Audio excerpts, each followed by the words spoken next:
profeti ynë Muhammed Mustafa alayhi salatu wassalam ishte njeriu më i kënaqur me Zotin e tij, njeriu i cili mës tepër mi e kërkon tek kënaqësinë e Allahut xhalleshanuhu, do ta gjesh edhe tek veprat e tij, edhe tek lutjet e tij, se sa me këmbgulje i lutej Allahut xhalleshanuhu për këtë qëllim.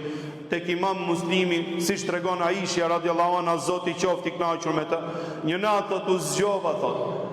Ishte në dhomën e saj, pra dhe dhomat e profetit alayhi salatu selam kanë qenë shumë të vogla. U zgjova, thot, dhe nuk e pash ose nuk e ndjeva profetin alayhi salatu selam aty pranë meje.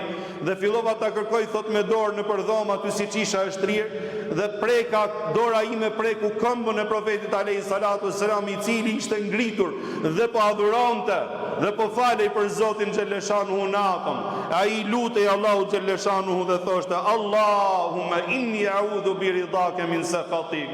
O Allah, kërkoj mbrojtje tek kënaqësia jote ndaj hidrimit tënd, ja Allah. Ndërsa Saibi transmeton hadith tjetër: wa as'aluka ar-ridha ba'da al-qada. Të lutem o Zot, më pajis me kënaqësi ndaj përcaktimit tënd. Të jemi kënaqur me atë që ti cakton për mua, ja Allah. Humbi njeriu më të shtrenjtë në fillimet e tij për bashortën e tij Hadixhen.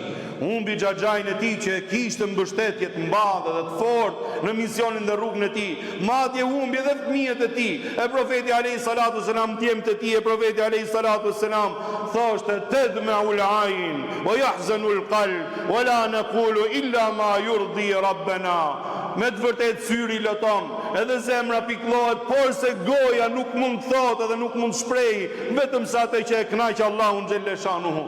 Kur nuk dilte nga goja dhe nga zemra e Muhammed Mustafa alayhi salatu selam diçka që të ishte në kundërshtim me përcaktimin e Allahut xhalleshanuhu. Nuk ka gjë më të madhe se kënaqësia e Zotit.